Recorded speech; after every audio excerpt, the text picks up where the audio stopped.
The World Health Organization, or as Joe Biden calls it, the WHO, recently said that we need to find new ways to deal with coronavirus other than punishing lockdowns that destroy economies, destroy people's livelihoods. We all know that. That's what Trump says. That's what most of us feel. We're sick and tired of them. And in light of this, Joe Biden suddenly changed his tune.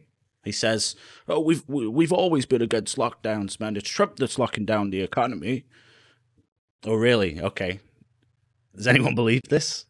Is this the Twilight Zone now? Okay, listen, before we get into that, this is Political Election 2020. I'm Yas Smith, as always, joined by Connor Allen. Hello, and might I take the time to compliment you on your Joe Biden impression? Yeah, I've been practicing, man. I'm trying to work on the accents, okay? I'm trying to improve the content. You might need to work some more, because I half expected him to yell, "Get off my lawn," but go on. I'm doing Nancy Pelosi next. Yeah, so guys, as always, if you enjoy the content, then please consider subbing and liking the video. It really helps us with the algorithm. Comment down below, let us know what you think. But as we always said, best thing you can do is share the video. Share it on your social media, on your Facebook, Twitter, whatever. Share it with your friends and family. Get the message out if it's a message you believe and you support. So, let's jump into it. This is what the WHO said recently. They said we should avoid punishing coronavirus lockdowns. The WHO's top emergencies expert said on Friday that authorities should try to avoid punishing lockdowns as many countries see a sharp rise in the number of COVID-19 infections. What we want to try and avoid, and sometimes it's unavoidable and we accept that, but what we want to try and avoid is these massive lockdowns that are so punishing to communities, to society, and to everything else. We know that. We've seen that. Okay? It was all about flattening the curve while we figured out exactly how much of a threat this virus is. And since then, we've developed new therapeutics, new ways to deal with it. Okay, the death rate is not what it was before. We know it's not potentially as dangerous as we thought it might have been. And now is time to open up the economy again and get people living a normal life. This is horrible what it's doing to people. Right? It's horrible for mental health. So, in light of this, I don't know if it's directly a response to this. So Joe Biden has come out. He says Donald Trump is shut down the country over coronavirus. Speaking in Erie, Pennsylvania, Biden was asked if he would support a nationwide shutdown. He replied, "No, look, he's the guy that shut it down," referring to Trump. "Let's get this straight. He shut it down." This is a reversal from August when Biden told ABC News he would shut down the economy. Here's a little short clip of that. So if the scientists say shut it down? I would shut it down. I would listen to the scientists. Well, they have it from the horse's mouth, right? But now, oh no, we always said we're against shutting it down, man. We don't think we should shut it down. We always said wear masks. Oh, we've always been for fracking, man. Come on, man, we love fracking. Oh, we've always condemned the violence, the protests. Oh yeah, they're not mostly peaceful. That's a lot of violence. This is Trump's America. This is all this violence on the street. That's Trump's America, man. You know, why isn't he doing anything about it? Does anyone fall for this? Does anyone really believe this? Well, it seems quite a few people are falling for it, right? Because, I mean, all across the Democrats, they're so slimy and they're so slithery because what they're doing is they have no interest in exposing their candidates to any scrutiny. They have no interest in allowing the media or the people of America to look at their candidates and judge them on the values they hold and the positions they have. Because there are no values and positions. It just seems to me like they're promising everything they can to anybody who will listen. It's so sad and it's so brutal. And this lockdown thing, we all know that lockdowns, it's a left-wing policy, okay? If you think the state has the right to interfere in the economy, you believe the state has the right to do a lockdown. If you don't, then you don't. So for them to come up with this, to completely altering their message depending on who they're talking to. It really is so immoral and it's so damaging to the democracy of America. Mm. Makes me feel sick, to be honest. And let's get this straight as well. Trump didn't lock down the economy. The states locked down their economies. That was their decision. That's how they decided to deal with it. And, listen, I think just about everyone at the beginning supported a lockdown, right? Because the argument was made, this virus could be very dangerous. Let's stem the spread of it now while we figure things out. Because we have to. So? Do you think everyone supported it? I don't know I can't speak for everyone, but my feeling was that the general consensus, the general feeling among the public was, oh yeah, okay, we've got to do our bit. And that's a feeling of collective responsibility, whatever you want to call it, right? But you can only do lockdowns, as far as I'm concerned, you should only be doing a lockdown as long as there is a public support for it. Otherwise, it's draconian. And actually, sorry, if I could just interrupt there. You just made me think that actually that made me realize just how presidential Donald Trump is, because I mean, he could have tried to do something. He could have tried to do a national. We're not sure if he has the power to do it. He could have tried to do a national lockdown or something like that.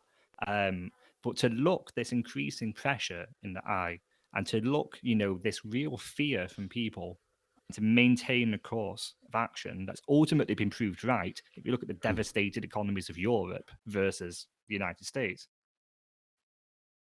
No, you're absolutely right. He's, and excuse the pun, but he's been ahead of the curve on this one, hasn't he? A little bit.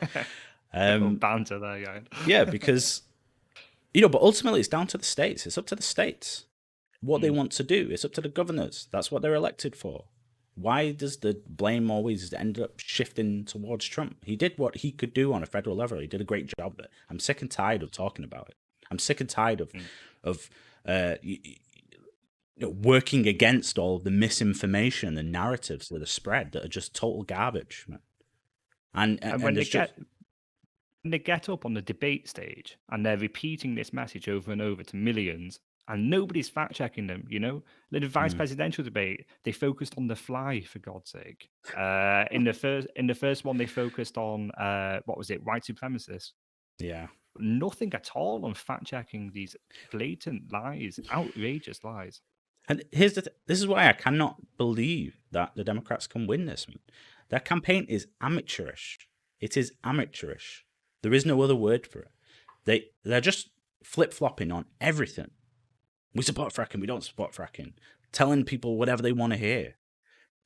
And when the problem is when you do that, then no one trusts you on anything. How the hell do we know he's going to go in? If he wins, if he's president, how the hell do we know he's actually going to do any of these things? You can't trust him on anything that he says anymore. You can't trust any of them on anything that he says, that they say. It's quite clear to anyone they're only interested in power.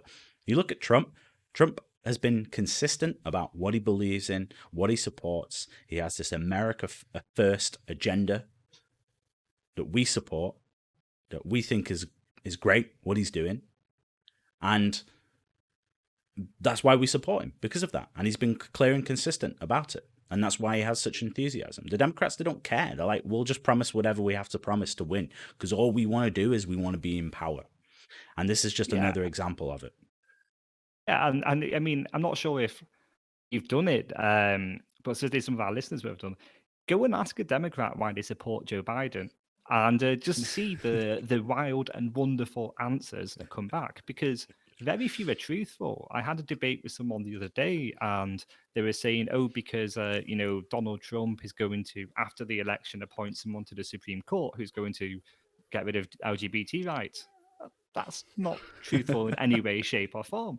And you said that the campaign is amateurish, Ryan. I actually disagree. I think it's cynically professional, because what they've done is they've identified they have a campaigning strength, because they can get away with this, and the mainstream media will always cover their back. Yeah, never going to hear a word of this in CNN, NBC, whatever. They've identified they can get away with this utter contempt and disrespect for the American people, and they're promptly doing it. Do you know what? Maybe you're right. Maybe like under normal circumstance, in a normal, world that isn't the Twilight Zone. You can't run a presidential campaign in the age of the in the information age, where anyone can look up a clip of anything Biden said in the past 47 years. Maybe if the media has your back, like you say, and they're so biased as they are, that you can just do this anyway. You can get away with it. Maybe it's genius. Maybe it's calculated. I don't know, but I trust people to do their due diligence. I trust enough people to do their due diligence and look into these things before they go to that ballot box and go, I don't know, can I really trust this guy who, I don't know, 2 weeks ago said that? I mean, they must feel like they're being gaslighted. So, But ultimately, people don't have the opportunity to, do they? I mean, even the time commitment of making political this channel, it's quite huge for us, right? So imagine if you're a hardworking American, you've worked, a manual job for a 10-hour shift, no break, and you come home. You don't want to be fact checking Joe Biden on everything he says. You don't actually have the time, and that's why it's so cynical. They're exploiting people's lack of time and lack of sheer ability to check these things. Yeah, I feel like we could do a whole video on the mainstream media and why they're total garbage. But you're right; they're taking advantage of voters, and they're taking advantage of people who trust them to give them a fair, balanced reporting on each of these candidates, and that's just not what is happening. And we've seen that time and time and time again. And every time they slip up and all new evidence comes out, Steve Scully, a few days ago, he's accidentally tweeting. That's just a glimpse. That's the tip of the iceberg. That's a glimpse of what's going on behind the scene in these biased media institutions. That's just a glimpse. And so it's clear what's happening. I hope for the sake of democracy that they cannot win, that they do not win. But if you're listening at home and you want to support an alternative media organization, then remember to subscribe. Yeah, please do. But like we always say, share the video if you support the message. That's what we want to do. We just want to we want to expand our audience. We want to get out there and discuss things with people, man. We want to talk about things. Come and leave a comment down below. Let us know what you think, and let's talk about this. Okay. So thanks as always for watching, and we'll see you again in the next one.